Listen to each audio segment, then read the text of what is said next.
Good evening, ladies and gentlemen. My name is Calvin Harrell. I am the president of the CDC, the Community Democratic Club of Solano County. Today, we'd like to introduce our board members as we get started. I'd like to introduce Dr. Ramona Bishop, Director Deborah Dixon, Director Edison Kelly, Director Ulysses Shanks Stewart. And if you mind, would you stand up so people can identify who you are as we go around the room? And not with us at this time are Director Hazel Wilson, Director Jamila Hanif, and Director Rhonda Rashawn Smith. We thank each of you for joining us today. I'd like to also introduce Director Latressa Wilson-Alford. I have not seen her. Has she arrived yet? Okay, can someone speak to the reason that District 8 was designed? Thank you. District 8 was designed as a result of the latest census data from 2020. District 8 is a district that encompasses Fairfield down to El Cerrito and out to Antioch, Pittsburgh, Antioch area. It was designed to have a similar demographic of the population, those that have lived and liked experiences, to be able to elicit more equity in our processes. I thank you for joining us, and we're going to turn it over now to Dr. Ramona Bishop.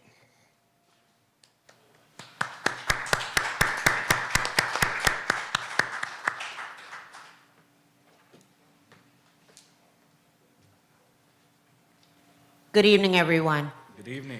I want to acknowledge the fact that we are here in the Marina Lounge in Suisun City, and that one of our directors is one of the brand new owners of this club. So shameless plug, can you give a round of applause for Elise Chief? And if you haven't been here, it is a wonderful place to come and feel safe and have a good time. In addition, what I'd like to say is tonight is really a historic night. District 8 is a historic district, and as our president alluded to, we have an opportunity here.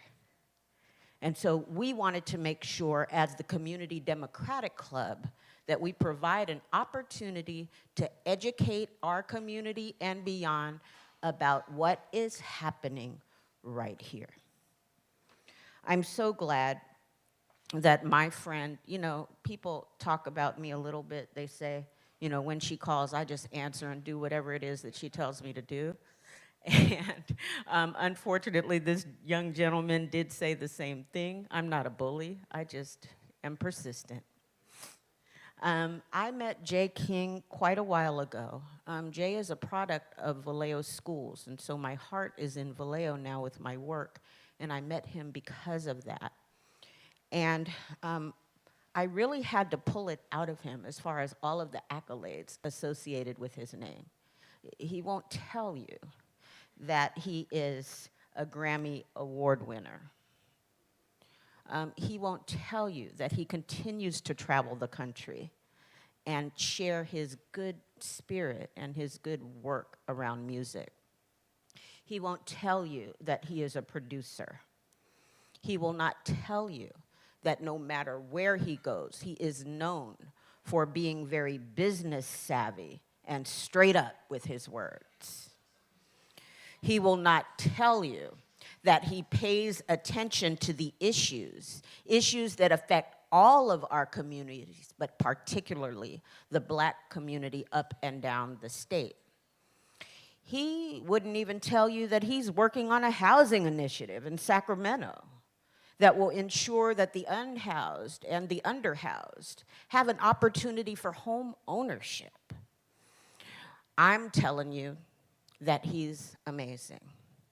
I am telling you that you are in for a treat.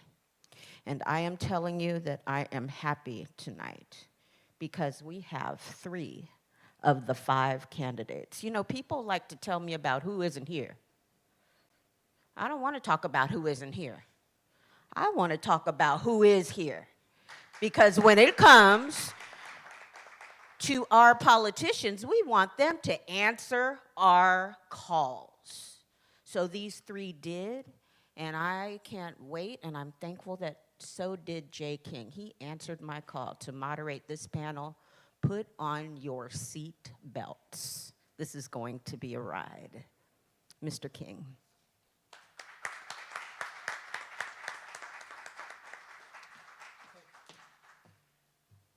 Good evening, and thank you to everyone. Dr. Bishop, she makes me too much. My mom said, if what you do make you who you are, you ain't, and I believe her. So I am blessed to be able to live my dream. And as Dr. Bishop said, I'm a product of Vallejo schools. Went to both Vallejo High and Hogan High School. Went to Springstown Junior High School, but I also grew up in Sacramento. My mom lived in Sacramento. My dad lived in Vallejo, so I lived in both cities, and I continue to have family there. This is an interesting time because the world is changing right before our very eyes. Before I came here tonight, I do a radio show every Tuesday, Wednesday, and Thursday in Sacramento at 97.5 KDEE, which is owned by the California Black Chamber of Commerce, of which I'm the president and CEO. And I had a sheriff candidate in my chair, and he said, George Floyd changed everything. And I said, for you, it changed everything. For me, it just brought to light what's happened in this country since this country has been.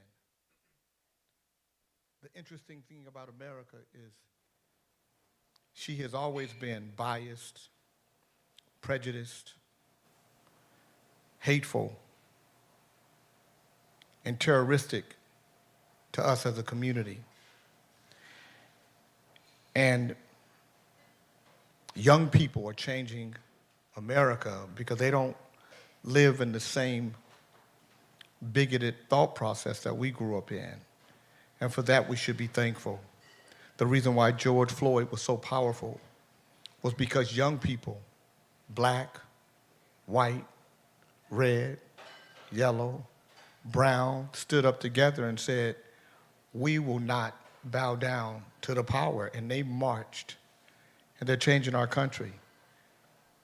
What you see today is part of that change. Now, Dr. Bishop says she didn't want to talk about who wasn't here, and I respect that. But I do, and I respect that.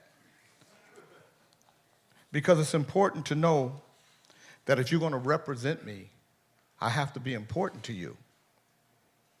I have to be of value to you. I have to know that my voice is strong and powerful and my vote counts. And sometimes our communities are reappropriated. Part of it is our fault. We won't get involved. So I implore all of you listening, whether you're in this audience today or listening on social media, I implore you to make voting important to you. Not this day, but every day. I can tell you some history about why, but that would be another program for another day. Today we're going to get into our candidates. And I want to start with Cheryl Suddit to my far left. Cheryl is a resident of El Sobrante.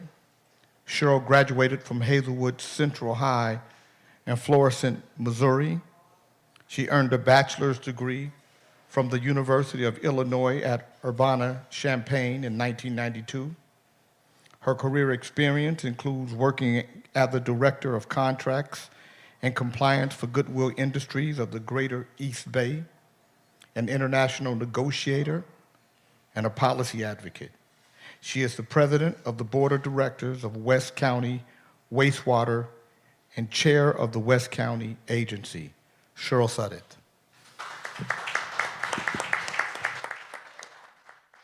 Thank you, Mr. King, and thank you to the CDC.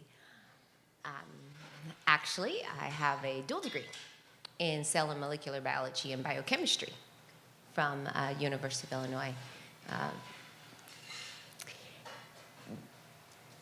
It's an interesting dynamic that Mr. King has mentioned tonight about who is here at the table and who is not here at the table. And there is there's a saying that we have, in Spanish. And before I tell you that, too often that we have been left out at the table. People who look like myself, people who look like Mr. Riley to my immediate right, and people who look like Mr. Johnson to my far right. And when we face that dynamic, it is because of that many of us got together to make sure that we had this District 8, that we had an opportunity for us to be represented.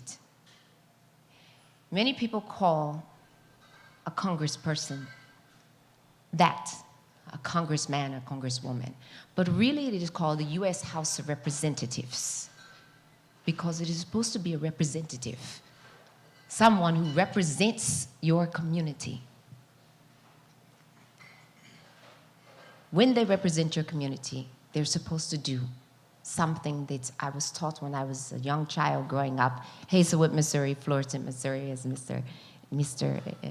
King just mentioned to you. And it's called, I will say it for you and I will translate. Concentrese en el gente, el nosotros no yo. You focus on the people, the me, not the we. I have lived my life that way. I have lived my governance that way. When you don't meet a person who represents your community, who focuses on the people, who has in their best interests to listen to you, to listen to your needs, but tells you what you need, then that is not a representative. And I will leave you with this, and then I know we will have a good conversation tonight. When I grew up, we were to achieve certain things. I grew up in a very military family, but I also grew up in a family where my grandmother, mi abuela, my mom, they were servants of the community. And they said something, I know Christopher knows what I'm going to say, but they said something to us. They said, mija, se tiene dos de esos y uno de eso.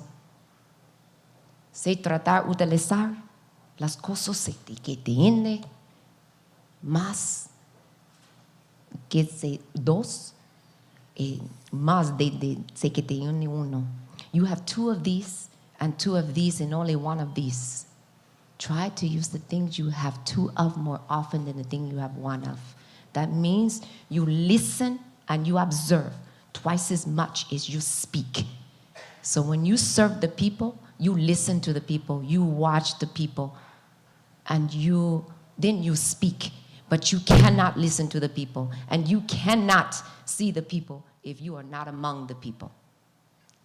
I'm looking forward to our conversation tonight. Thank you so much. I would like to ask you guys to keep your openings to about 3 minutes so we can get to questions, okay?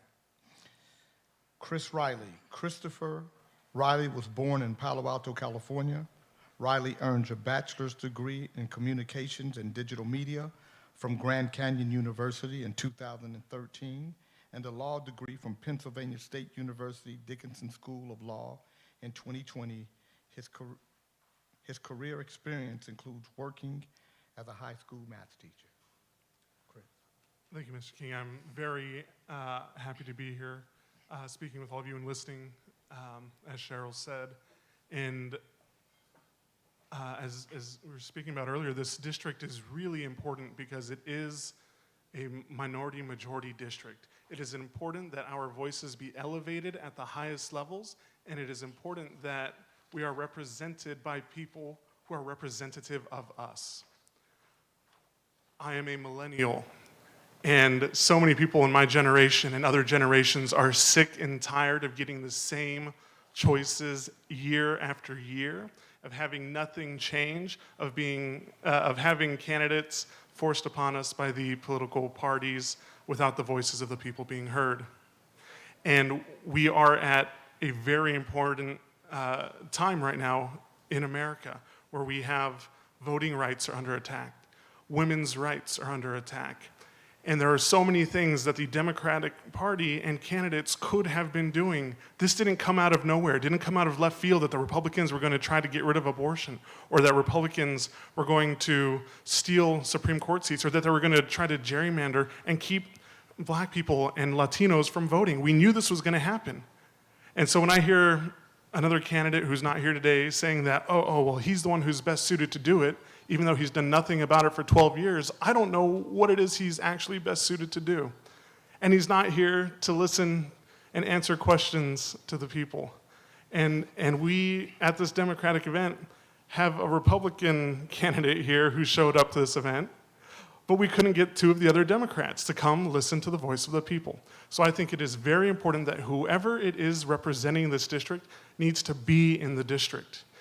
We have someone who might not be in the ballot, but he lives in the district, unlike Mr. Garamendi.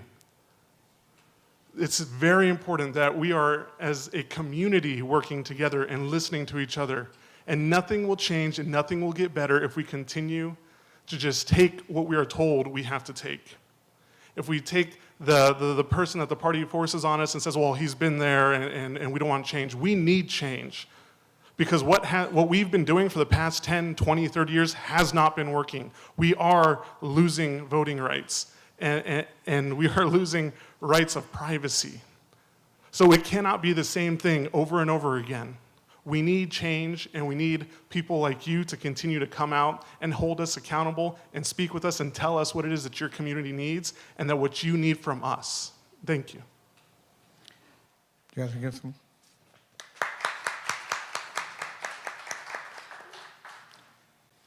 Demlis Johnson is a Richmond native. He has family throughout District 8. He's a graduate of Howard University, a historical Black university, and also holds a graduate degree from the University of California, Berkeley. Demlis serves as a city council member in the city of Richmond, even right now today. Demlis Johnson. Thank you so much, Mr. King. As mentioned, my name is Demlis Johnson III. I'm a fourth-generation Richmond resident. My great-grandparents moved to the Bay Area to work in the Merritt Islands and Kaiser shipyards, and we've been here ever since. And that's why I'm running. When President Harrell mentioned tried and lived experiences here in District 8, he was talking about my life. I was born at Brookside Hospital, a public hospital in Richmond that was in San Pablo, California. I grew up in the Iron Triangle, one of the worst neighborhoods in the city of Richmond. Moved to Pittsburgh, California, where I went to middle school and high school. Went to Howard University, came home, became an Alpha Man, member of Alpha Phi Alpha Fraternity Incorporated. And this is my home. When I say I take District 8 personally, I'm not just talking about because I'm a city council member in the city of Richmond. When I look at District 8, I'm looking at the people who literally poured into me and helped me get all of the opportunities and helped me get to where I am today. And I say, I gotta be there for them. And so that's what I intend to do. I'm a fighter. When they kicked us off the ballot and only gave us 3 days to respond and didn't notify us until the day of the deadline, we kept fighting. And that's exactly what I want to continue to do for District 8 residents. Or y'all can go online now. We certify write-in candidates today. And that's exactly what I want to do for District 8 residents. Whether it's Fairfield, Sassoon, Richmond, Pittsburgh, or Antioch, I'm going to D.C. to fight for you, to make sure that we have what we need to continue to make do for ourselves in this country. And thank you so much, Mr. King, for the time. Thank you.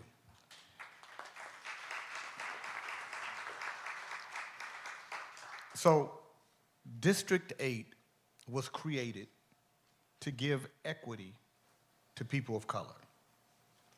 19.2% of District 8 is African American. 20.8% is API.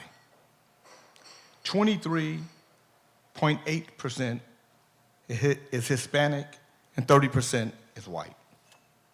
Now, you have to represent the whole district. But you have so many marginalized groups in this community. What are you going to do to make your message resonate across the board? And I'm going to start with you, sir. Yes, sir. One thing Dr. Carr taught us at Howard University is it's a proper way to enter a space, be in a space, and leave a space.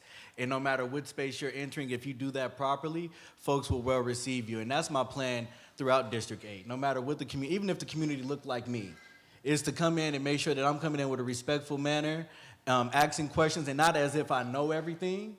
Because a lot of folks have been working in these areas, whether it's environment, housing, education. We have folks in these communities who've been working for decades on these issues.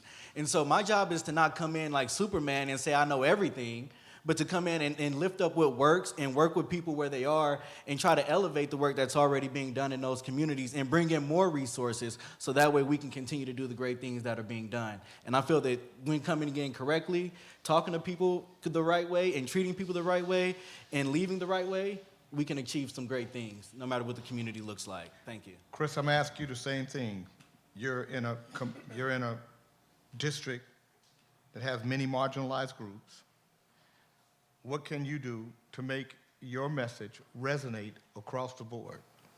Yes, so I think one of the problems that we've had as a party and as a government is that we've had people passing laws and as if they were giving it to us minorities from on high and telling us, oh, this is what you need, this is what will make life better for you, when they never asked us what we thought would help us the most. So I think it's important that it has to be a conversation. I need to be able to speak to people, all marginalized people, people of any race. It doesn't matter. I am biracial, half white, half Latino. And even that experience is different than someone that's born in a full Latino family or full white family. I'm never going to understand everybody's life circumstances. And for those of you who've been to some of the other events, we do need some empathy in situations like this. But being able to listen, I need to know what the community needs. And the best way for me to do that is to spend time in the community and spend time with the people and hear their struggles and hear their goals and wishes in life and see what I can do as my job to help them and help them achieve what they believe the American dream is to them. Cheryl, we've talked about the marginalized, but there's also white folk in this district. So you have to make a message that resonates across the board, whether it's a marginalized community or a white community. What will you do to bridge that gap and to make your message inclusive of all?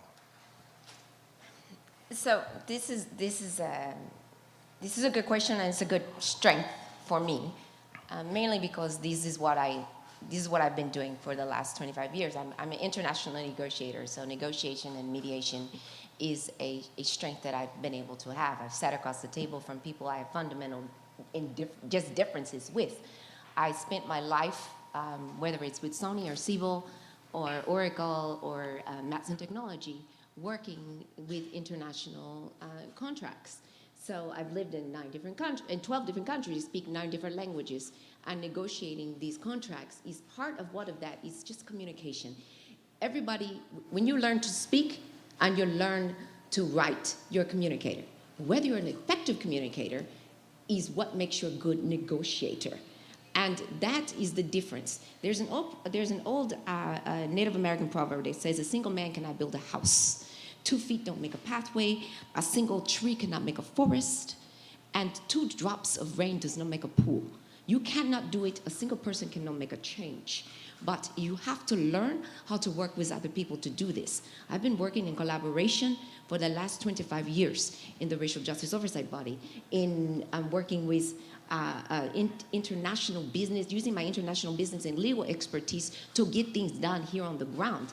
A lot of this is not just talking.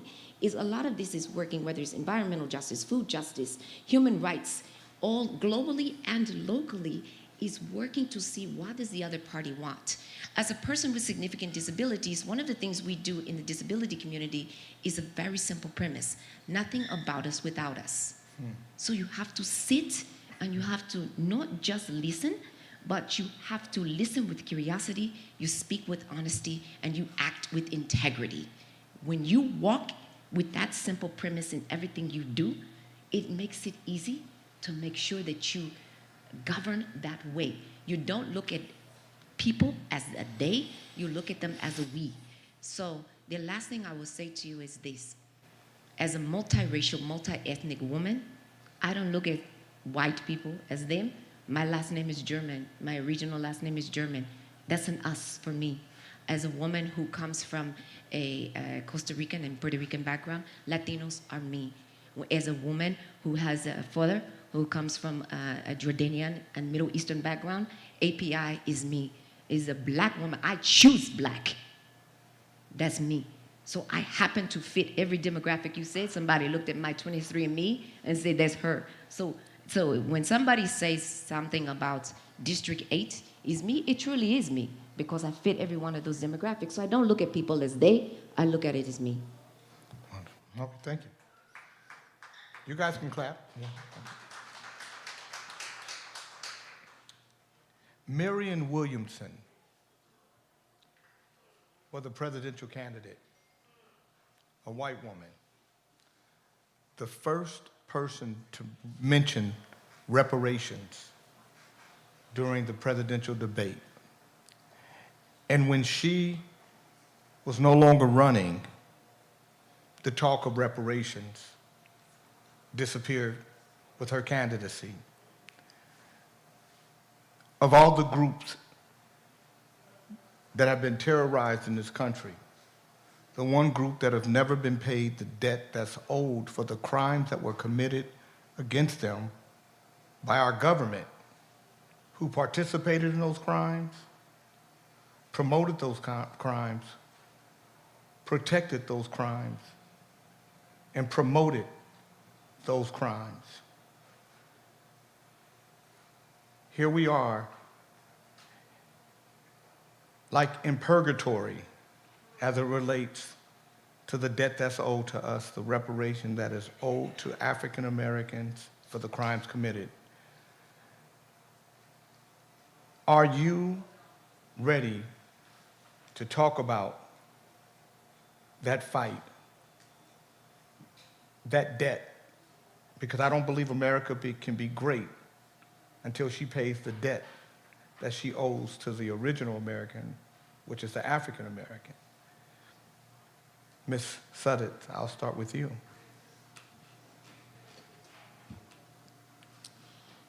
I don't think we can talk about reparations until we talk about reconciliation. And I think the conversation about reconciliation is a conversation that many people don't quite understand.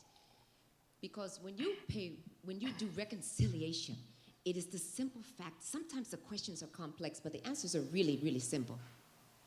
It's the insecurity that says that I don't know all the answers, but it's a confident humility that gives us the courage to actually ask the questions. And the question is, you owe a debt, pay the debt. You pay the debt to Jewish society. You pay the debt to Japanese society. You pay the debt to the slave owners when they had to give up their slaves. But you don't pay the debt to the people who paid the biggest price. We don't need any more studies. We don't need any more task force. You pay the debt. We have paid debt to everyone else in this country.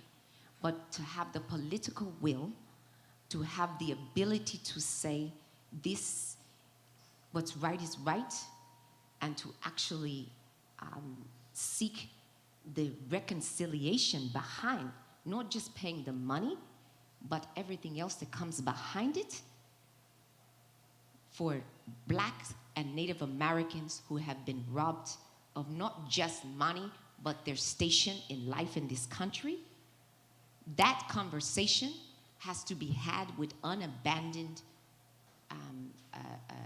shame and truth. But we have people in our communities who are keeping that conversation from happening. So let's not be fooled that it's only white people who won't have that conversation, because there are also Black people in our communities who won't have that conversation from happening. So am I ready to have that conversation? Without a doubt, sir. Chris? So this is, very complex, and it might upset people, and I don't know what it would look like, and that's because we haven't talked about it enough. And that's because we haven't had our elected officials talking about it enough. And it absolutely deserves the conversation and more. We were asked this question probably a month or so ago, and it was great because it gave me the opportunity to not only speak to the other candidates, but also speak to the people who were there. And I got to learn more about this issue and how important it is to the black community. And, it's not something that, as a non-black person, that I was thinking of every day because it wasn't something that I grew up with. But it's so important, and we need to make sure that people, everybody in this country understands how important it is. Because we study civil rights and we go through voting rights and slavery and see how it's bad, but I don't know that, the way education has been taught here for so long, we don't actually talk about the long-term repercussions or how far set back the black community has been.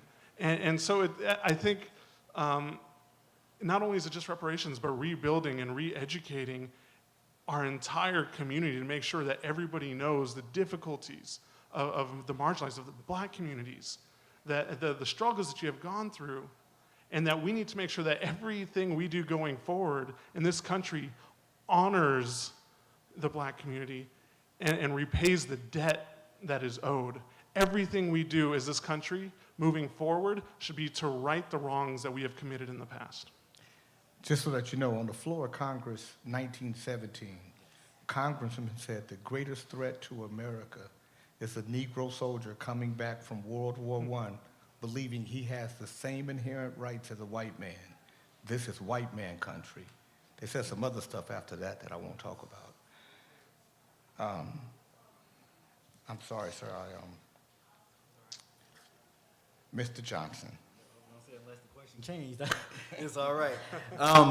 Most definitely.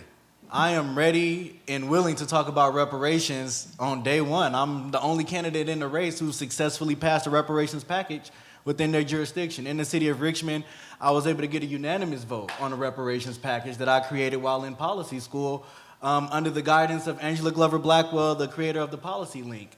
And when we talk about reparations, we got to know what's been done, what's happening, and where we're going from there. The representative out of Detroit, Conyers, after he passed, Sheila Jackson Lee picked it up, H.R. 40, and they're talking about reconciliation and racial healing and all of these other things. That's happening. What's not happening is talking about the check. And that's the conversation that most folks are interested in. Cut the check conversation. Cut the check monetarily, cut the check in education, cut the check in housing, cut the check in all aspects of what we've been left out. When we're talking about reparations, yes, we're talking about monetary reparations, but the root of reparations is to repair. And the most damage that has been done to us isn't just monetarily speaking. We need education reparations. We have black people who've been put into predatory loan situations, who've been miseducated throughout K through 12. We need housing reparations. People talk about redlining of the past. Redlining is still happening now. I dare a black person to go out and get an appraisal on their house and then have their white friend put up pictures. There's going to be a higher appraisal. That's a form of redlining and housing discrimination. So it's not over. Right. And if we continue to talk about these harms as if they're done with and they already happened in the past and we had Obama, we'd move. No, it's still happening right now. And if we're not willing to have robust conversations about reparations and cut the check, yes, most definitely. But also let's rearrange how we educating our babies, how we making sure people are housed. Reparations is also much larger than the United States conversation. It's black folks all around the world who were enslaved and colonized, and we have to most definitely attach ourselves to the global reparations movement that's happening within COBRA. Because the British, the French, the Portuguese, they all need to know what time it is when it comes to black folks around the world. And an affront to one is an affront to all. And if the United States got to pay, England got to pay some pounds, France got to pay some francs, because a lot of United States slaves came through the Caribbean first. So everybody has to pay. And not just money-wise. Of course, money-wise. But, yeah. You see the New York Times finally catching on. The French owe Haiti some money after Haiti been paying them. That's exactly how we got Brown versus Board of Education. When the United States saw that those African countries were not going to just jump in bed with democracy, they realized that they had to do something for black folks in the United States. And that's how we got Brown versus Board of Education. And we're going to get reparations the same way by tying ourselves to the global reparations movement and making sure that, yeah, they cut the check, but then they also take care of this education and this housing and all of these other health disparities that's been bringing us down. I'm glad you said that. Because my next question is on affordable housing. 35.2% of Californians are at or below the poverty level. Not black, not brown, not yellow, across the board, white, across the board. 35.2% of Californians are at or below the poverty level. When we start breaking out black and brown communities, we're closer to 60%. How important is affordable housing to you and your vision, and how do you plan to get there? Now let me preface this by saying, I'm not talking about low-income housing. I'm talking about affordable housing. Chris, I'm going to start with you. There's so many things we need to do. One of the things that has been happening a lot lately is that we have hedge funds and corporations buying up a lot of the single-family houses and renting them out at higher prices than mortgages would have been.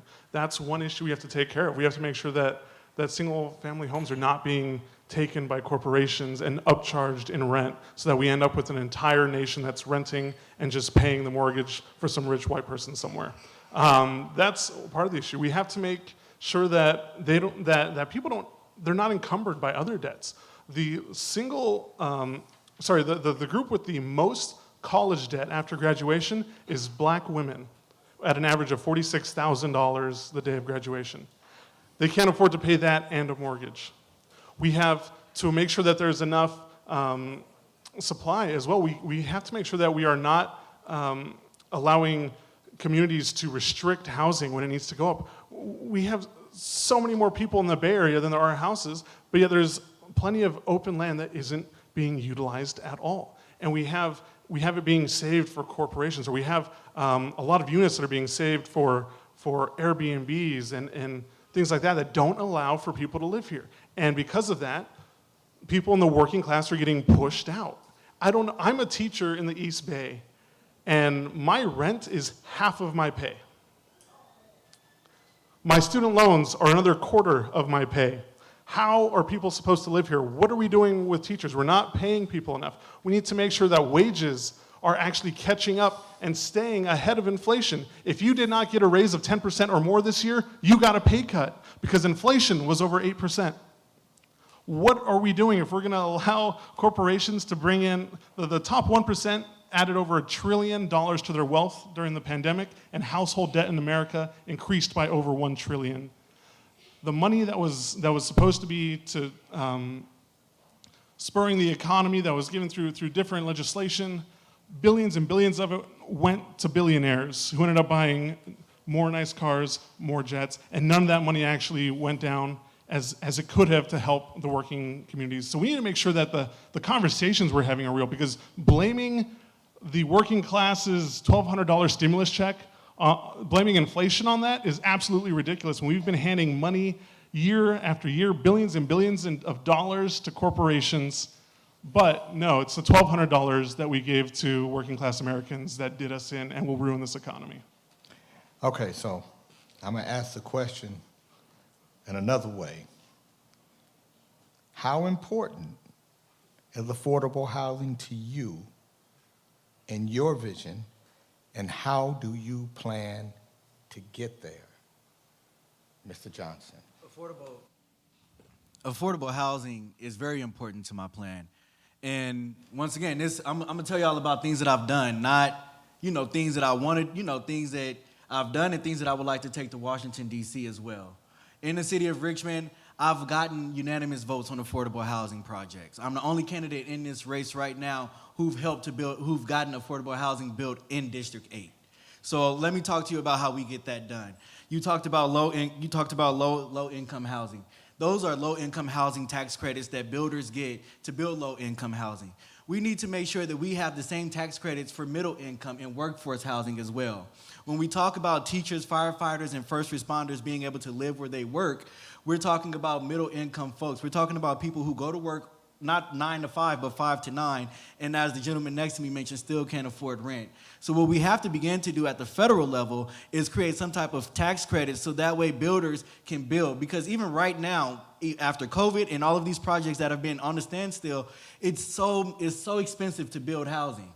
And yes, that is at the same time, that's not without saying that builders aren't trying to pocket a good profit, but then also we do have to make it easier for folks to want to build housing and for those materials to come about on the market as well. So affordable housing is extremely important to my platform. How I plan to get that done is by creating more credits and more incentives for builders to build middle income and workforce housing developments throughout District 8 and throughout the country, and also making sure that we're continuing to look at other ways to bring in affordable housing for individuals. Thank you.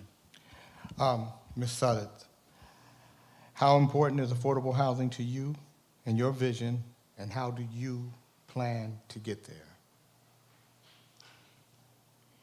Let's start with, because your question is about affordable housing, and then you mentioned something about, I'm not talking about low-income housing, correct? Affordable housing, not low-income housing. Yes, Correct. ma'am. That's what I thought you said. So affordable housing, especially in California, is a misnomer because it depends on what you can afford. If you make $200,000 a year and your spouse makes $200,000 a year, that's a different level of affordability. Okay, hold on. Right? Hold on. Let me say this to you. A regular Californian There you go. having affordable housing. So when I say There you affordable go. housing, ma'am, that's exactly what I mean.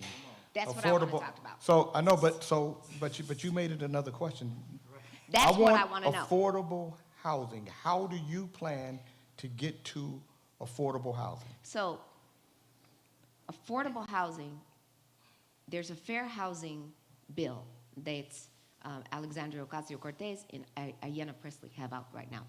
So I plan to support that. I also plan to support the Place to Prosper Act and the Home for Everyone. I plan to support that. I also plan to support the Green New Deal for Housing Act, which will open up public housing. Those things are what we need here in California.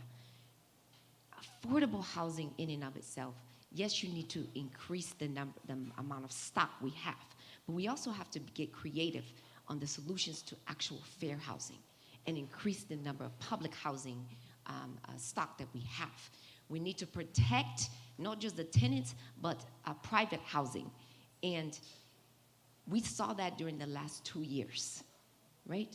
So yes, we need to ease up some of the restrictions that we have for some of the builders, but we also need to be very clear on what that looks like from the tenant and the landlord and the builder's standpoint. We have given lots of incentives to build, and we've seen those houses stay empty for a very long time. That affordability index needs to be adjusted for California. There have been, for the federal government, there has been, they opened up, they don't call them earmarks anymore, now they call them community project funds. Our federal representatives, I just looked a couple of weeks ago, and I watched our representatives from different areas. I grew up in Missouri, and Cori Bush represents the area where my mom lives, where I grew up. And I watched her. I watched representatives in New York, New Jersey, Atlanta. I went to school at Spelman College as well.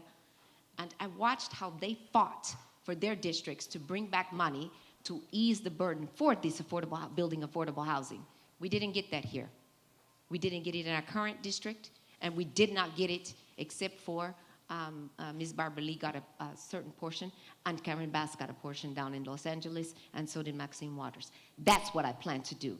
You can't just fight, but you have to fix the problem. So I plan to get money to bring back here to incentivize. You get the federal funds to incentivize our builders. That's part of my plan. Are any of you familiar with CEQA? Yes. Okay.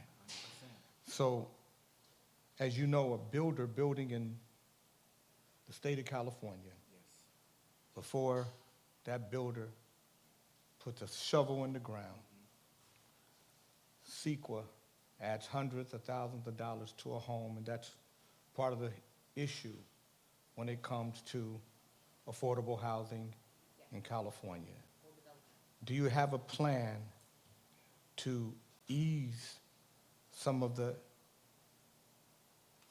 restrictions that CEQA and other legislations that exist have here in the state of California? Well, when we start talking about the regulations that's in place, I don't want to approach it from it's two parts to it to me, because you have the aspect of it that is most definitely meant to keep us safe and keep the environment safe, and those are the aspects that we need to keep. But then there's this bureaucratic bog down that's also attached to it, and that we have to recognize, and that actually has nothing to do with keeping people or the environment safe. And so when you talk about looking at some of the reports, environmental impact reports, or CEQA, or any of the other laws that come into place, we want to keep the good, and we want to throw out all of the bureaucracy that really bogs it down and really creates more costs for individual builders. And so for me, that's how I approach conversations such around CEQA, because we don't want folks to say, oh, CEQA's out the window, we can just put people in substandard housing. We want to keep the quality of housing high. We don't want people using lead paint and pipes. We most definitely want, and we don't want our environment negatively impacted either. But at the same time, we do need to take out some of the bureaucracy and some of the steps it takes to get it done, because it is creating more of a problem and more of a headache. Chris? Yeah, I think at this point, with the struggles that we're going to have with housing, especially in the near future, everything has to be on the table. Every regulation needs to at least be reviewed to make sure that it's doing what it's supposed to do, and doing it in a way that is not restrictive on construction, and restrictive and causing a greater crisis. Everything has to be balanced. You cannot tip the scales too much one way, or else you will end up in a crisis like we're in now. So everything has to be on the table until we can solve this problem. Cheryl? I'm an environmental scientist, so part of the reason that I'm not going to tell you we're going to take CEQA off the table is because I'm an environmental scientist. And we see that right now in San Francisco, the towers are sinking. They're falling because they didn't do their work. We saw what happened with the Bay Bridge with using substandard materials. In Hercules, we have homes built on railroad tracks. And what happens when that happens? The railroad tracks start to dissipate, and all of that lead and iron and all of that starts to get into the soil, and then the people whose homes are built on that, they start to have problems. But what we can do with that is, as you've just heard, is what's happened with CEQA, though, is it's been used as a weapon. It's been used as a weapon. And we saw in Oakland, when they wanted to build those high-rises, they found ways to get around it. People paid big money to lift some of the restrictions to build those buildings. So I would say that there's ways to look at state and local government to see how they've been using the regulatory requirements, and see how is it that some buildings are going up and some houses are not. And that is a conversation that needs to be had, especially from the regulatory requirements. Who's paying? So you follow the money. And that's what I would say. And I think that's, I'm also a contracting and compliance officer, and I'm just gonna tell you that some people are able to buy their way out. So, what made you decide to seek a congressional seat at this point in your career? Yes. It's easy. I got a call from Mayor Willie Brown. And we talked about the fact that the seat was coming open. And I spoke with him, and I spoke with former Mayor Elihu Harris, and said that this is not something that's going to come available for our communities very often.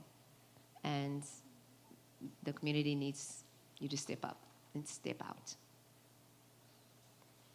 Chris?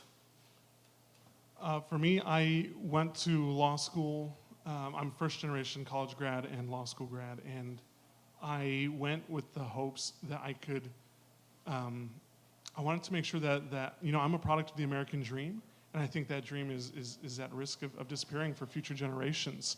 And as I became an activist and started working more in politics, and then I see, I'm here in the Bay Area, and that this district is the only candidate I saw was going to be the same person who's been there, who's been in Congress for 12 years and doesn't represent the community and doesn't live in the community.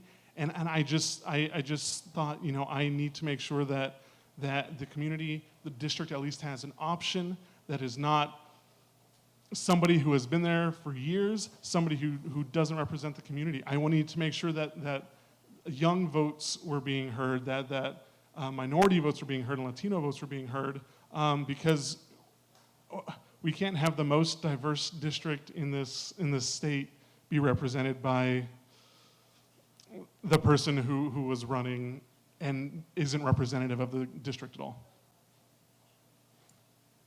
Mr. Johnson? I'm running for Congressional District 8 because I am District 8. And when I say that, I mean, I grew here. I grew here, they flew here. So for me, what that means is, this is home. The candidate instead of talked about Cori Bush representing her home. I want to represent my home like Cori Bush represents her home. How she goes hard for Missouri, I want to go hard for District 8 just like that. Don't nobody know us like we know us. Nobody grew up the way, knowing the things that we know growing up. You get what I'm saying? And so for me, it's not just about going to Washington, D.C., or the next step in a political career or an opportunity to make a statement. This is very real, and this is very personal. This is a once-in-a-lifetime opportunity for us to hold this country accountable to say that it's really for the people.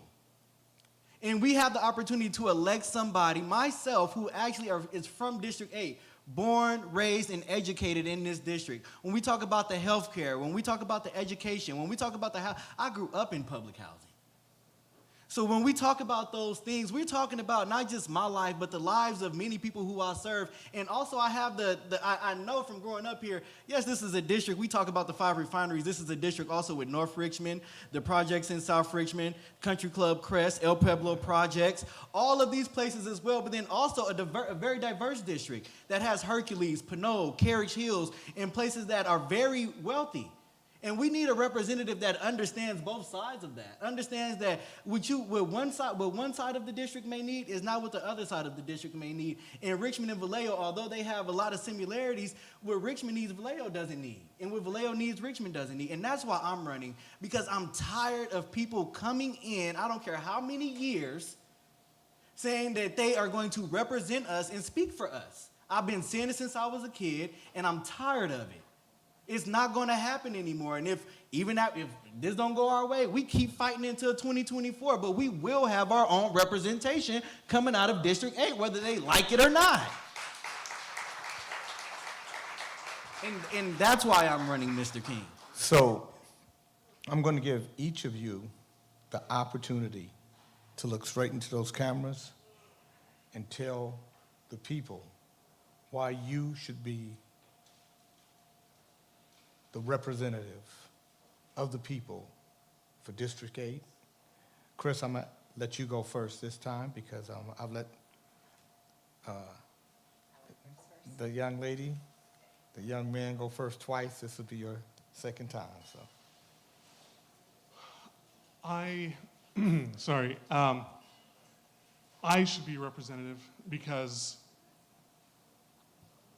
I have built my whole life around service, the idea of service and the idea of helping people and helping others. My family is a military family, and they really instilled that sense of duty, and I just can't see I'm tired of seeing, I saw my family struggle for years and years. I saw my parents try and work their hardest and get home late at night. I was home by myself. I would have to cook dinner for them because they were working to make sure that even though they both came from poor families and they were raised without their parents, that I would have a better life, that I would do more than they were able to, because that is what the American dream is. The American dream is not only will I be able to do better for myself, but you will be able to do better for your children. And we are losing that dream. And I need to make sure that that dream is available for all generations that are coming after me. I don't want to be the last generation of the American dream. Because it is so important that anybody from any family, any station, any salary range, whatever it is, you can do better in life. We have education system here that can elevate your status. And the idea that I would be running for Congress is probably shocking to my mother 20 years ago. Because back then we were just a poor immigrant family living in East LA. So I want to make sure that every child in this country has that opportunity. And part of that, as a teacher and as somebody with a young nephew and a young niece, I am absolutely, I'm going to say pissed off to all ends that what happened in Texas last week continues to happen around our country. 19 little children were killed. The police were too afraid to go in and let them bleed out for an hour before anything happened when an officer went in there against orders to end it. People are so afraid, police are so afraid of these weapons that they will not go in there. Then why the hell are we allowing people to buy these? Not only are children not able to reach the American dream, they can't even live long enough to see it. And the leading cause of death for children right now is gun violence, which is absolutely unacceptable. And we need to make sure that whoever is on this stage that is going to Congress will make sure that we end that gun violence now. And the person who is in the seat right now has done nothing about it for 12 years. Mr. Johnson, Yes. 2 minutes. District 8, you should vote for me. Well, you voting for yourself. And it's not easy because you do have to write my name on the ballot. And as one of my opponents said, people too lazy or not smart enough to write Demlis Johnson or Johnson on the ballot, but we've been getting calls from formerly incarcerated people. I've been getting pictures from high school seniors, from people who never voted before. I wrote your name and this is how we doing it. You voting for yourself. You voting for your family. You voting for your friends. You voting for your kinfolk. You voting for your community when you vote for me, because when I go to Washington, D.C., that's exactly who I'm fighting for. That's exactly who I'm bringing it back for. And so when you writing Demlis Johnson down on the ballot, it's just like writing your own name down on the ballot. When you look at me, I want you to see yourself. I want you to see your family. I want you to see your community. That's who's going to Washington, D.C. That's who's going to be representing you. This ain't about, once again, this is not an exercise in self-aggrandizement. This is an exercise in real community empowerment. And they thought that they was going to scare us away by kicking us off the ballot and intimidating some of my endorsers, but that only made us stronger. And I need y'all to know, when y'all write Demlis Johnson's name on the ballot, y'all not voting for me, y'all voting for yourself. Because they didn't just try to take me out the game, they tried to take you out too, and I'm proving to them right now that it ain't that easy. Thank you. Ms. Suddit, 2 minutes.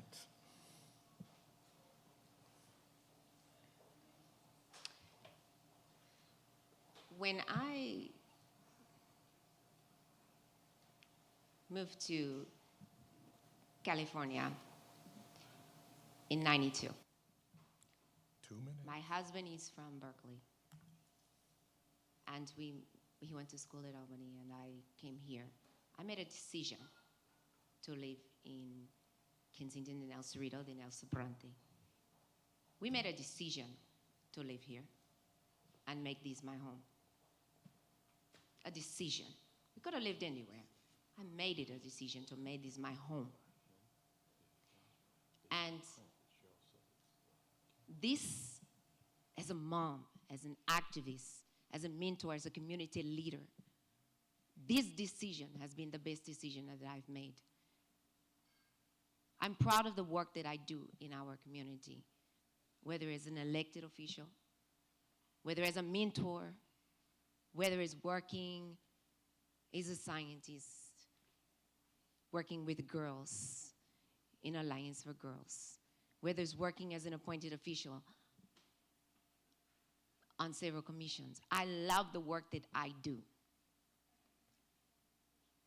But these almost 30 years of working in this community has culminated into this point of running for this office and representing this community. I am your neighbor, whether it's for 10 years or 30 years. I am your neighbor, and I've been working in Contra Costa, in Solano County, and even Alameda County, in this Bay Area for these 30 years. The work that I do is not for Cheryl. This work has been so that we can sentar a la mesa, sit at the table and have a voice. I don't have to have the loudest voice in the room, but I have a voice that speaks volumes. And that volume has to be representing a la gente.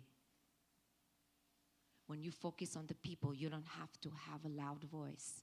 You just have a voice that resonates the needs and the wants of the people. And that has been the work that I've done in coalition with every single union, every single community, group, everything that we have done together for 30 years. Our neighbors, our community leaders who have put me up here, whether it's the ILWU, the Public Employers Union, BAWAPA, the Latinas. I've worked in coalition with everybody to make sure that we have that voice. And when we work together, we can get phenomenal things done. I recognize that I may be the face, but this is not about Cheryl. This is about making sure we do the best for our communities moving forward. 2 minutes. Yes, sir. I understand. When we speak, we must speak for the community, not for ourselves. So this vote, this vota community, this vote for Cheryl Suddit, yes, it is a vote for the community. I've been your neighbor. I've been a team mom. I've been on the Citizens Oversight Bond Committee. I've been on the Racial Justice Oversight Committee. I've been on everything. 2 minutes, you're over do. time. Oh, I'm sorry. Is that what you're saying, 2 minutes? I know Yes. what you're saying. Okay, I understand. And out of respect, let me just say that. Thank you so much.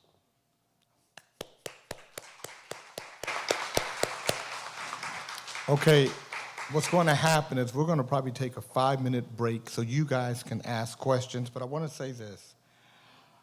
Ms. Suddit, her candidate statement was left off the ballot, which is a very important tool so you can read about who the candidate is. Mr. Johnson is made to be a write-in candidate. So the unfortunate part is, and you've heard them speak about a young man that they won't say his name, but his name is John Garamandi. And so what happens is they create ways for the game to be how they want it to be because they figure if they can make a hurdle high enough for you to not jump, you won't even get in the race. So it's important for you all listening, for you all sitting here, to spread the names of these 3 candidates, whomever you choose, because I believe they are all worthy candidates that will probably do the good work for the people. So in that respect, you have a good problem. You have some worthy candidates to choose from. But now you got to dig deep. You got to figure out who resonates most with you. And then you have to understand the handicap that they have in front of them. Ms. Suddit doesn't have her candidate statement on the ballot.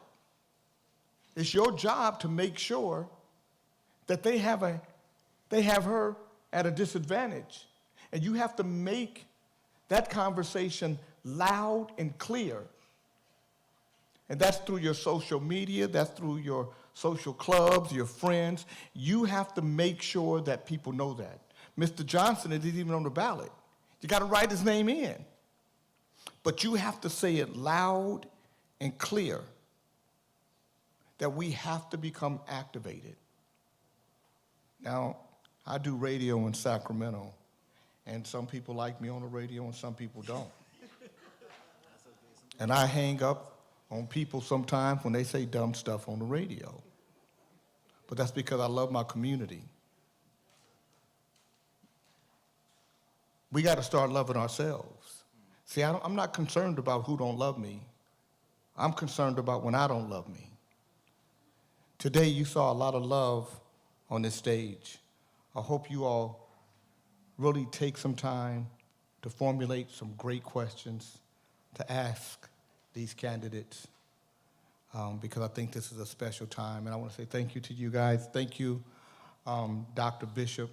Thank you to the Community Democratic Club. Thank you to the Marina Lounge for allowing me to be your moderator today. 5 minutes.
Okay, you guys, we're back. We took a Negro 5-minute break. you know, that means it's got an extension on it. A pastor 5, yeah. So we have 6 questions from the audience that I'm going to read. And if you guys can keep your answers brief and tight, I'd appreciate it. And I'm going to start here with you, Mr. Johnson. How would you work with the existing House of Representatives and the Republican Party? Thank you for that question. Individuals don't beat institutions, and in order for us to really bring down some of these institutions and systems of oppression, we have to be willing to work with like-minded folks on both sides. I mean, when the other side presents more like-minded folks, more than happy to do that. But until then, I know like there's a good group of folks in the House of Representatives who represents areas similar to District 8. And other folks in the House of Representatives who have similar industries such as District 8. And so for me, it's about making sure that I continue to build those coalitions and be the type of person that can bring more people in than push away. As my grandmother always said, you catch more flies with honey than you do with vinegar. So I think one of the, everybody sees one of the biggest problems right now is the hyperpartisanship, especially in Congress. And that's something that we have to deal with. And sometimes Republicans can be right, and sometimes Democrats can be wrong. It does happen.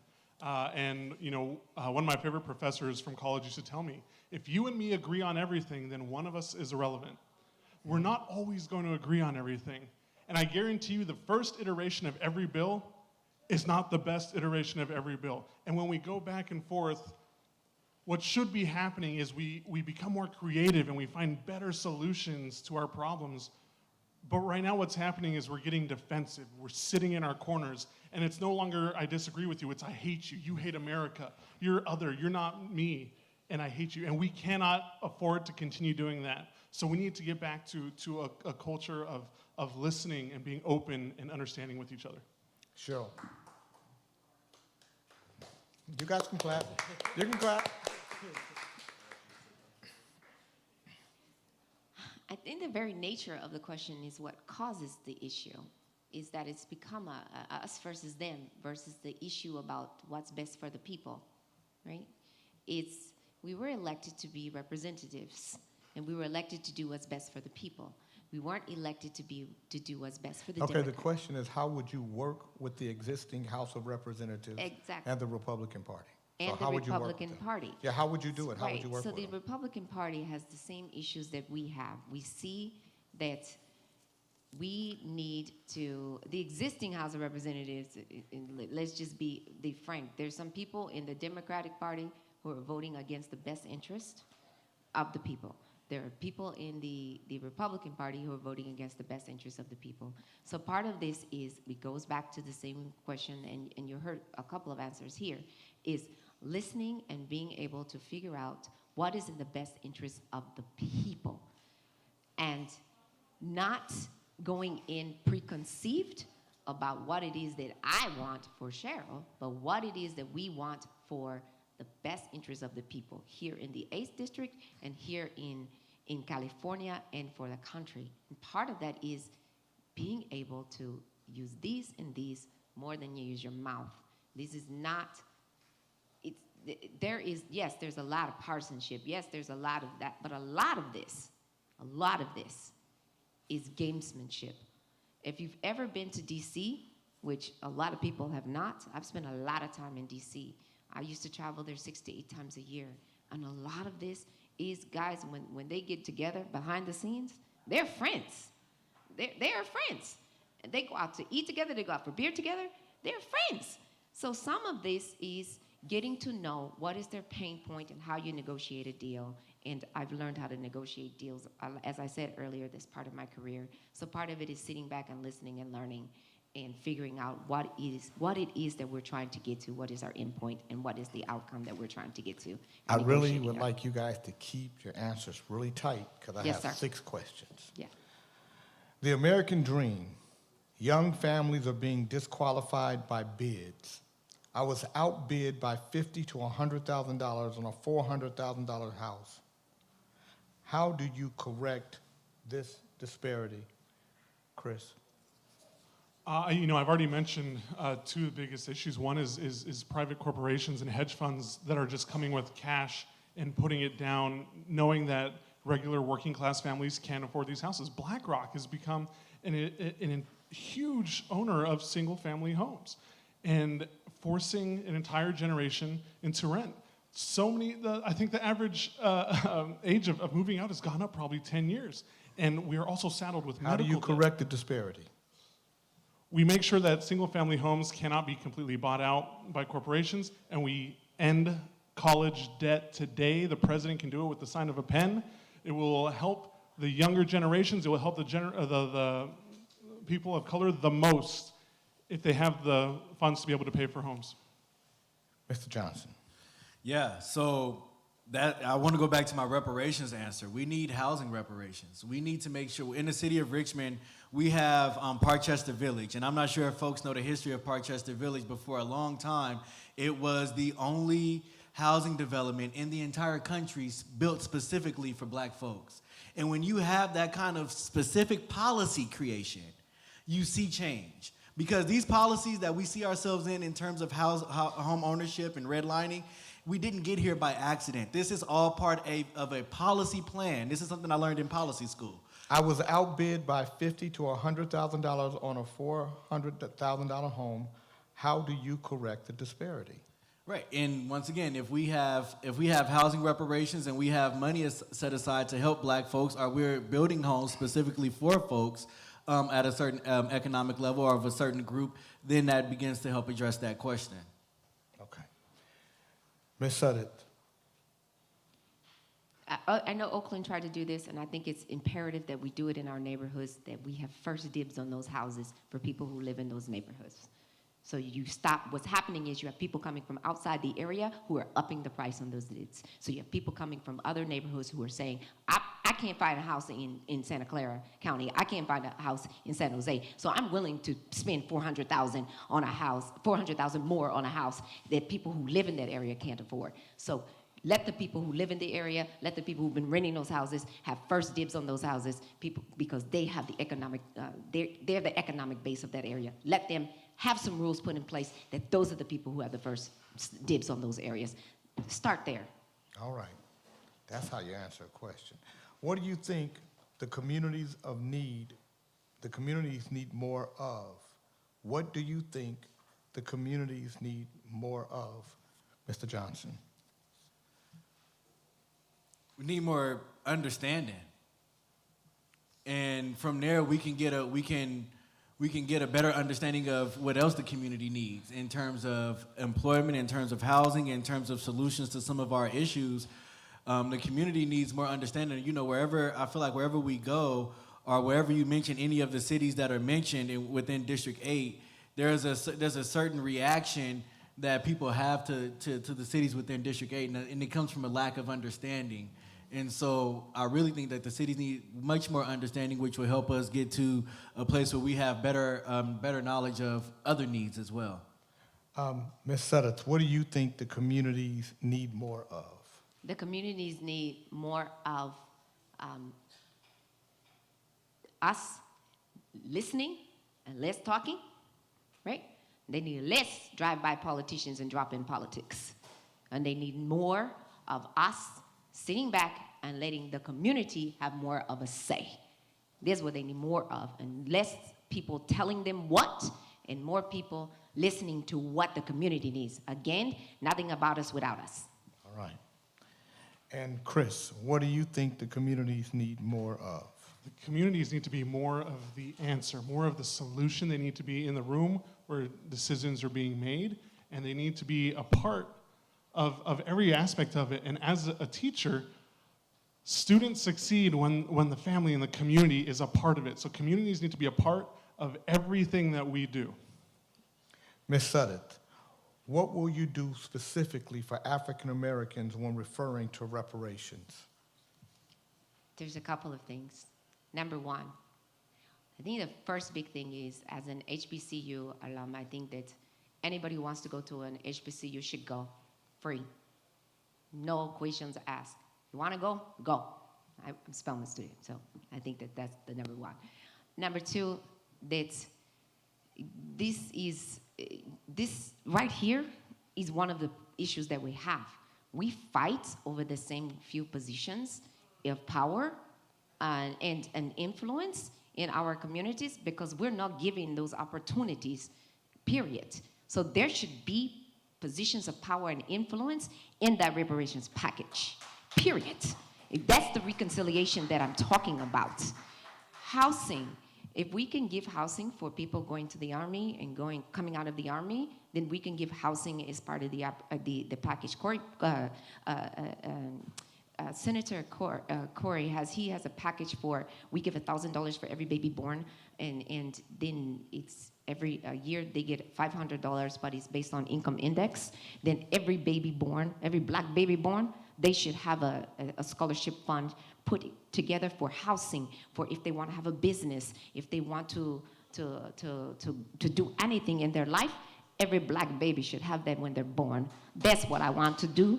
But since we already are born already here, that money should be invested in whatever we want to invest it in. If it's going to school, if it's paying off debt, if it's paying off your house because you already have a house, all of that money should go into there. And no, I don't think I need to prove how much black I am. Sorry, but I happen to have mixed blood, and I think that whatever percentage of black I am, I should be able to have that. And the last thing I say is that, yes, we need to have maternal health, and we need to have, a lot of us are suffering from post-traumatic slave disorder. We need to have mental health care.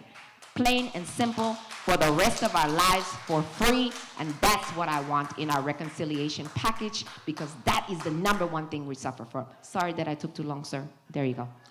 What will you do, Chris, specifically for African Americans when referring to reparations? What I'm not going to do is tell you what I think you deserve or tell you what I think you're owed. I'm going to be an ally and listen to what you believe has been taken from you. And I'm going to make sure, and I will champion those discussions for you as much as I can, because they deserve to be talked about, they deserve to be debated, and they deserve to be understood by everybody in this nation. I agree, Medicare for all. We need to get off the backs of black communities and stop making the black community a way to profit with slumlords and with the payday lenders. All of this, they're continuing. Mr. Johnson's right, the problem isn't over. And we need to recognize that. And I need to point it out whenever I can, and I need to be open to the black community pointing it out to me, especially if it's anything that I've done.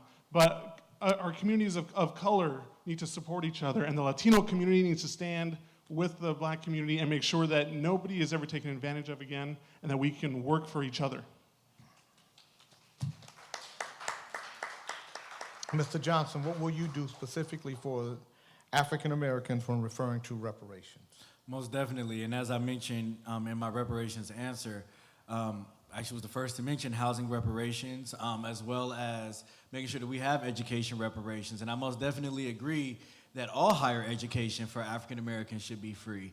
Also looking at healthcare reparations, looking at environmental reparations. When we talk about reparations, look from a policy perspective, is looking at all aspects of it and how they impact the black community, once again, in addition to cutting the check.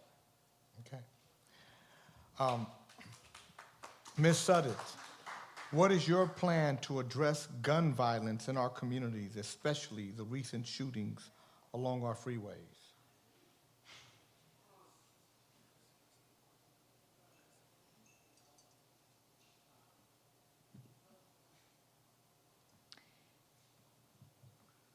You know, I would just tell you that I struggled because I wasn't struggling with what happened in Buffalo.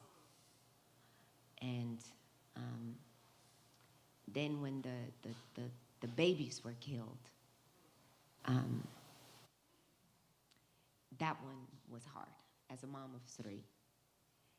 And it's not because we have become hardened. It's because we do this because we need to protect ourselves. And as the parent up here, nothing against my colleagues here, but as the parent, you get a very visceral reaction when you hear someone has been killed because it's someone's child. And as a parent, you feel that. My plan is that I will not just fight, but look for a fix. There's nothing no one needs an automatic weapon for, ever. And we don't have representatives now who have the political will or the backbone to fight for it. We use mental illness as an excuse.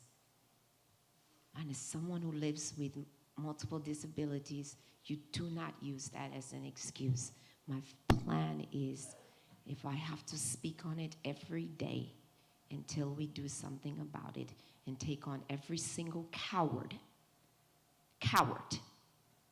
to make sure that they stop this carnage that is usually becomes someone who looks like one of these young men or my own sons, then that's my plan. To change that law.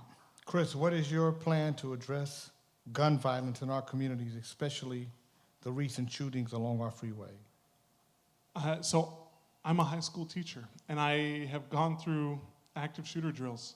And I have to wonder about what I need to do to protect my students. And I'm not a father yet, but after the shooting in Texas, I thought about my nephew and what would have happened if he was in that room, and he probably would have been waiting for Iron Man or Spider-Man to come save him. But instead, he's stuck with a bunch of old white men in Congress who will do nothing about it because they've been paid off by the NRA. They're too afraid to do it on both sides. We are being held hostage by laws that were written by racist slave owners over 200 years ago that says that the right for a white man to have a gun is greater than the right for a child to live in this country. And I do not believe it. I'm going to take out of Clarence Thomas's book, if we're just throwing a precedent out of the window now to get rid of abortion, let's throw it out the window and get rid of every assault rifle and get rid of every handgun and make sure that our kids can live longer and past the age of 10 and make it to adulthood, because the leading cause of death for children in this country is guns. That is unacceptable. And any Democrat who doesn't attach it to every bill that goes up in front of the House deserves to be knocked out of office. They have no spine. The guy who has been there for 12 years is using it now, but he's been in 12 years to make it an issue every single day, and this is the first issue that needs to be taken care of. And any Democrat or Republican that does not try to stem this gun violence has no business being in office, has no business getting anybody's vote for the rest of their lives. Mr. Johnson, what is your plan to address gun violence in our communities, especially the recent shootings along our freeways? That's actually, I really appreciate that question, because I was just talking with the mayor of Antioch earlier today, because the money for the shot spotters along Highway 4 are going to run out. And if you know Highway 4, it becomes an OK Corral shootout when we don't have shot spotters. And so part of my plan is to make sure that we equipped our freeways, because part of the question was, how do we keep our freeways safe? Right. With shot spotters, and make sure that that funding never runs out. So that way people can drive home safely, and even if we do have to sit in that parking lot that is Highway 80 or Highway 4, that we can do so safely. Now, when it comes to addressing other forms of gun violence throughout our community, in the city of Richmond, we've instituted, well before I got there, the Office of Neighborhood Safety. And part of their goal is to go out and work with individuals who have either committed or been victims of gun violence to help stop the cycle. And that's one thing that we have to begin to do. Of course, we have to pass all the common sense gun reform laws, background checks, cool-off periods, no assault rifles for our magazines for regular folks. But then we also have to deal with the fact that some of these guns are already in our community. And some of these guns are already hurting people. So what are we going to do? Your question was, what are we going to do to stop the gun violence in our communities as well? We have to start taking more approaches to making sure that those who are victims of gun violence, or even those who carry out gun violence, understand that there are other ways to deal with their issues, and that we as a community have to maybe institute O&S throughout every city in District 8. Or maybe we need, maybe there is going to look different in other cities. But I feel as though shot spotters on the freeways and having intervention programs where we work with individuals who have been involved in gun violence or have been victims of gun violence, because the next person, after a shooting, more than likely another shooting is going to happen by somebody who was involved, who was connected to that individual. So I feel like that's what needs to happen in relation to gun violence. Thank you. This is the last question. How can we change how California victims' compensation provides services to survivors? Mr. Johnson, I'll go to you first. So to be 100% honest, I'll have to do some more research on how they currently provide compensation to survivors. I don't want to speak out of turn, but I will. Whoever asked that question, please 510-375-1942. Hit me up by the end of the week, and I will have an answer for you. 510-375-1942. I had 15 seconds, Mr. King. You did a great job. Chris, how can we change how California victims' compensation provides services to survivors? I'm going to be in the same boat as Mr. Johnson here. Is there perhaps more context you could give us about it? Because I'd love to talk about it. And like Mr. Johnson says here, if you want to email. Sometimes you just got to be cool and just. Come on, Mr. King. Say Cheryl about that. All right, Cheryl's about to give us a lesson here, so I'm happy to learn. Well, and sometimes it's good to learn. It's good to listen. Nobody knows everything. That's right. The only reason I know part of this answer is because I work with the DA's office. So how can we change how California victims' compensation provides services to survivors? And 2 minutes, please. Yes, so very quickly. So we work closely with the district attorney's office, right? And part of this is from a federal level, since we're running for a federal position, is this can come from making sure that we spoke earlier about the community fund, right? Is getting some of those community dollars back into, and those community dollars are only eligible for certain community-based, local, and state entities, those who are eligible for those monies. So certain community-based organizations are eligible for those monies. So as a federal official, you can fight for those monies when they're eligible for certain fiscal years. So working together with certain community-based organizations, and in this case, the DA's office could be working, you will work directly with them, right? And pushing money into those victims' compensation funds, or another nonprofit that works. There's several different victims funds, different victims nonprofits that work with those victims, and you could funnel money into them from those community-based funds. And there's millions of dollars available to the federal representative, so we go and fight for those monies. As a federal representative, as the congressperson, you go and fight for those, award them to that CBO, and then that CBO would make sure the victims were awarded those funds. How do you change it, though?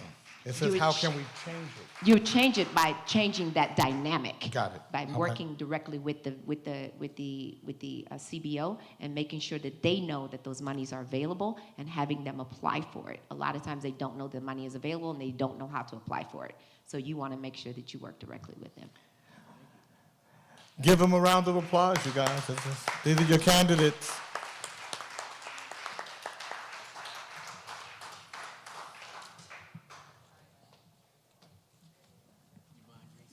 I want to say thank you so very much, Jay King. My pleasure, sir. Outstanding as always.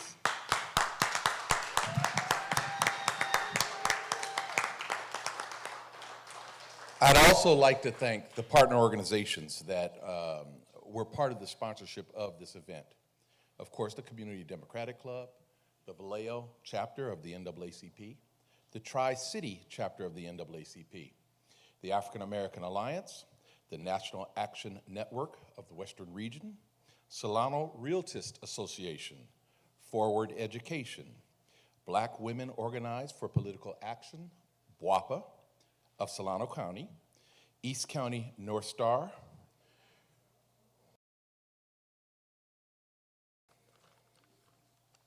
Pittsburgh Black Political Association, Building Black Political Power in California of Contra Costa County. Thank you all for joining us and getting the message out. I would certainly like to express our gratitude to Elise Cheeks, the owner of this establishment. We truly appreciate it. We will not only be back as an organization, we will be back on a personal level to enjoy the weekly festivities that you have at this establishment. Our CDC board, I mentioned them earlier, I named them earlier. I want to be sure that they understand that their presence was important to us this evening. And to the congressional candidates that chose to be here. I firmly believe that these are choices. And when you present yourself to the audience, when you present yourself to the potential constituency that you have, you represent the best of what we have to offer. That being said, at the end of the day, when one person comes out the winner, we need you three working together. Allies are created through relationships, and you each have something powerful to say and to present, and I believe that you will have each other's ears because you have shown your commitment to the community in your presentation today.